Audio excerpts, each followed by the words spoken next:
Hey guys, so I'm finally here recording my video on me passing my driving test, which I'm really excited to share with you because, I think it's really important for people to get some tips and advice. And so let's begin, because I've got quite a few stuff to go through and I've written some notes down as well.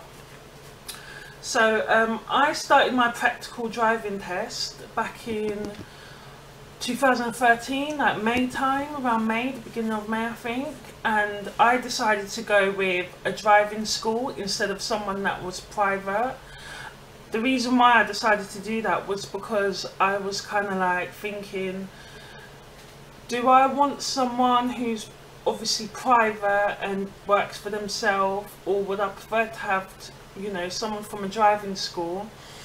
If there's a problem, I can always refer back to the driving school and sort out the problem with someone else. I made sure that I tried to look at any reviews concerning the company as well, and the driving school that I went to, it was a good driving school. I obviously compared the rates as well that they were charging, and it was £22 an hour, but my instructor would do block hours, so I would pay like 5 lessons for £100. And I would typically do about, obviously at the beginning I was doing about 4 lessons a month, so once a week, and that's how you probably would just start off anyways. And then obviously closer to your test you probably do an hour and a half. That's what you want to check. You want to compare the prices if you decide to go with someone private or someone within a driving school. You want to check whether you can find any feedback concerning the driving schools, any recommendations as well on a specific driver would be ideal. My driving instructor was really nice. He was a man. I know certain women would prefer to go with other women, with a woman driving instructor, but I had no problem with my instructor. He was really caring, and that was really one thing that I liked. He weren't, from the get-go, he said it's not about the money with him, and I thought, okay, well, everyone needs to make a living, innit? So when my driving instructor will come and pick me up, maybe like 15-20 minutes before my actual lesson would start, and he'll talk to me in the car, see how I've been and whatnot, a little catch up.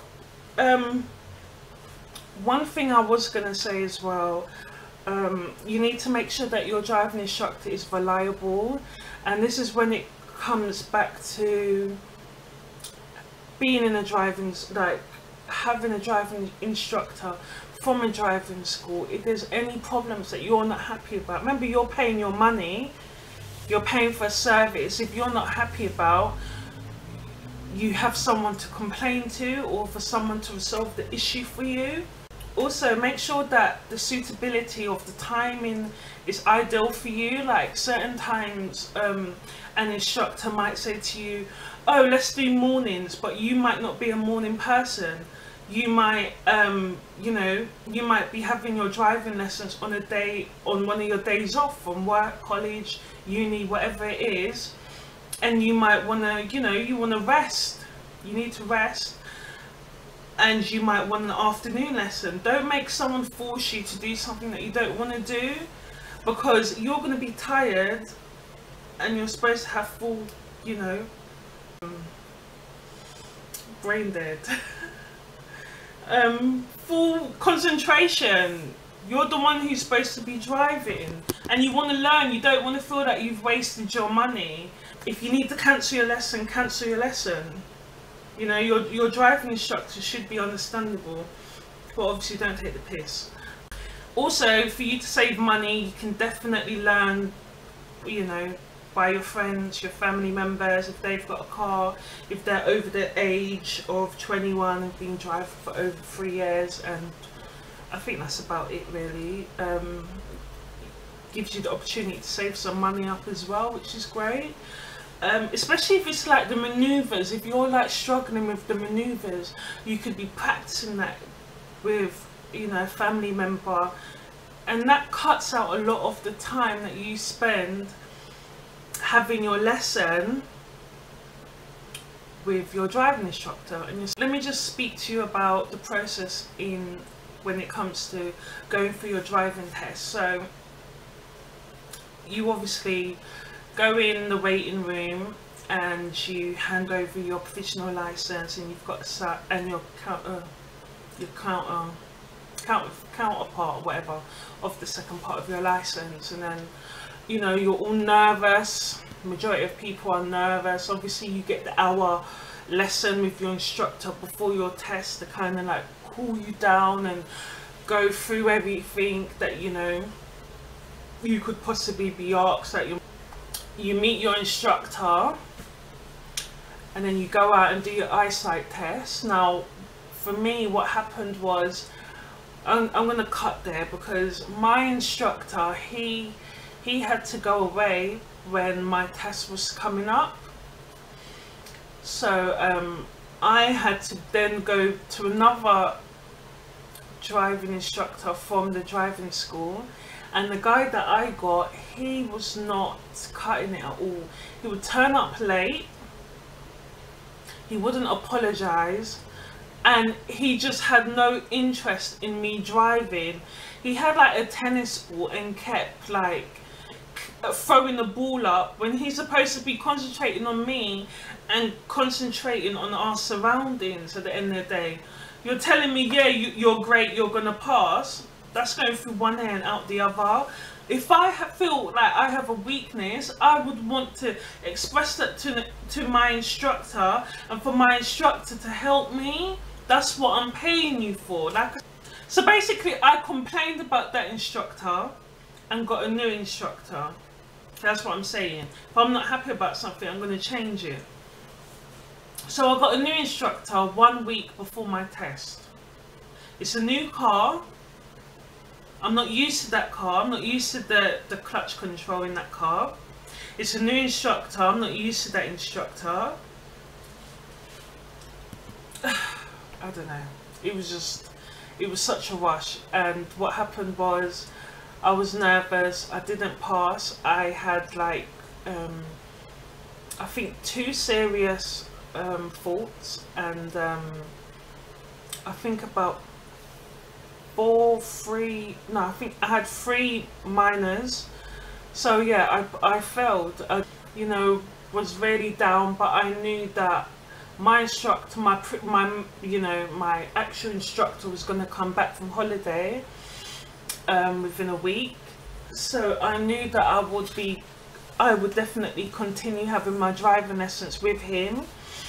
So when he came back, I contacted him. He phoned me and said that he's really upset well, not upset, but you know, he didn't expect me to fail.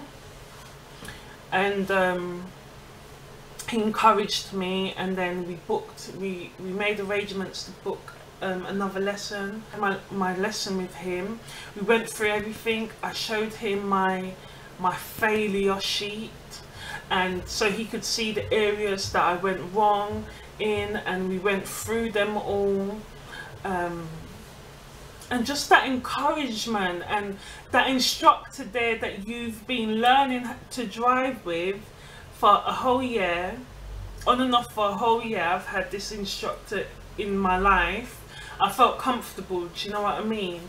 So on my test date, I said to you that, you know, you got to sign the sheet, you got to hand in your provisional and your counter.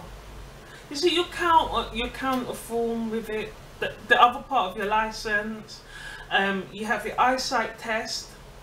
And the funny thing about it, I had the same instructor, the same examiner that I had the first time. So when he came through the door, my nerves came down more because I've already been through it with him, you know. So that made me feel comfortable as well, knowing that I have the same exact examiner.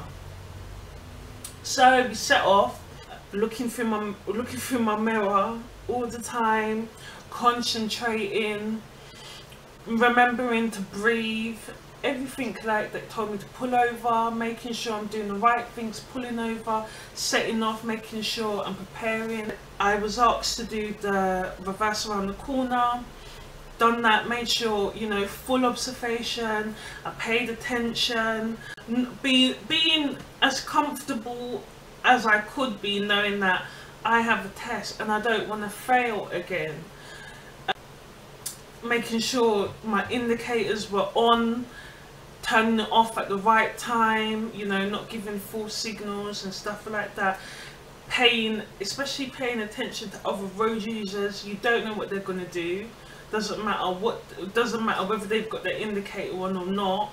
You don't know what they're going to do. You know, you got to anticipate, you got to be wary of other people around you. That was for about, I think, 38 to 40 minutes roughly. That's the time scale of the test. So we drove back into the test centre and he was like, I'm so happy you've passed. Well, he didn't say I'm so happy, but he said, Alicia, you've passed. So, you know, I just put my head down in the steering wheel, and I was like, thank God. I was really happy, you know. All throughout, all the hard work that I've put into it, other people's put into it for me, helping me along the way as well. I was just so happy, and it's such a big accomplishment, learning how to drive. I've got a couple more notes that I'm just gonna fire out at you guys. So make sure that you listen to your examiner as well. Obviously your instructor, but make sure you listen to your instructor when it comes to him telling you, your examiner, when he tells you to turn left or turn right or take the next exit here, there, wherever. Make sure you listen. If you don't remember, ask, be calm and just ask again. Make sure you're paying attention to, like I said, to the road signals, the road signs, traffic lights, you know. Make sure that you're paying attention. Indicators, like I said, don't be cautious that, you know, someone could have just left their indicators on by accident.